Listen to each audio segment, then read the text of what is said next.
बना लो आप भी कोई सा भी एक नियम। शाम के समय पर दिया लगाऊंगी मैं बेलपत्री के पेड़ के नीचे, पीपल के वृक्ष के नीचे या आंवले के वृक्ष के नीचे। वहां लगाने नहीं जा सकी तो अपने दरवाजे के बाहर लगाऊंगी, तुलसी के क्यारे में लगाऊंगी। ये भी नहीं कर सकती, परिंदे पर दिया लगाऊंगी, जहां पानी का मटका हो, हंडा हो, वहां लगा दूं। ये भी नहीं कर सकती तो पूरे कार्तिक के महीने में दरवाजे पर मैं पानी छीटूंगी। इतना तो बना सकते हो कि अपने घर के दरवाजे पर मैं पानी छीट दूंगी, द्वार पर जल का छींटा कर दूंगी।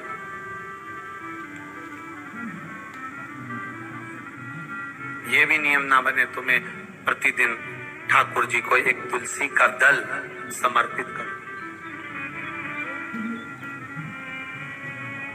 तुलसी का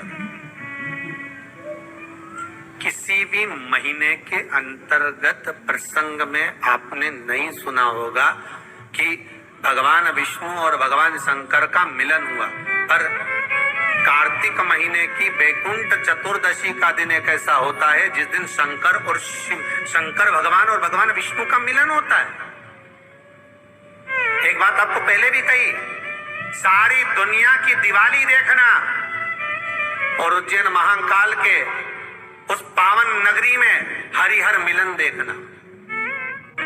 केवल एक कार्तिक का महीना, एक महीना ऐसा है जिस महीने में भगवान भूत अधिपति भूतेश्वर भगवान शंकर और भगवान नारायण दोनों का मिलन हुआ है। कार्तिक के महीने में, कार्तिक के महीने में। इसलिए भगवान सारे महीनों में सबसे ज्यादा प्रियता महीना कौन सा है? बोलिए जरा। कार्तिक का महीना भगवान नारायण को अति प्रिय है, अति प्रिय।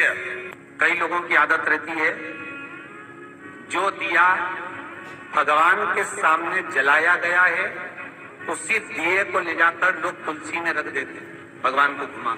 गलत है।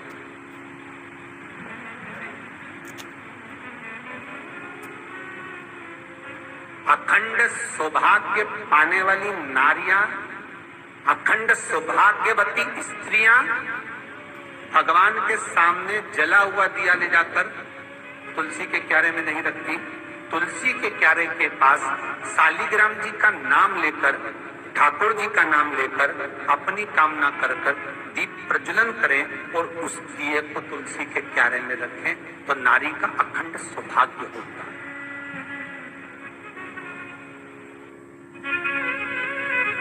अखंड। कई माताओं की आदत हमने देखी है, हाँ, तो पर्व या कोई घर में पूजन हो रही हो विशेष, जिसमें ब्राह्मण के मुख से, ब्राह्मण के मुखाग्रविंद से श्लोक बोले गए हो, मंत्रोच्चारण किया गया हो, या कोई विशेष पर्व है, उस दिन सारे देवताओं के लिए आपने दीप लगाया है, उसमें से दीप ले जाके आप तुलसी में रख सकते। ब्राह्मणों ने पूजन कराया, उस दिन आप दीप ले जाकर, पर रोज प्रतिदिन मंदिर का दिया उठाकर आप वही दिया भगवान को लगा दिया, वही दिया तुलसी जी में रख दिया, वो श्रेष्ठता नहीं। वो श्रेष्ठता का भाव नहीं व्यक्त करेगा। आपको दीप बदलना। एक बहुत सुंदर बात कार्तिक के माध्यम से लीजिएगा, अपने जीवन में उतार।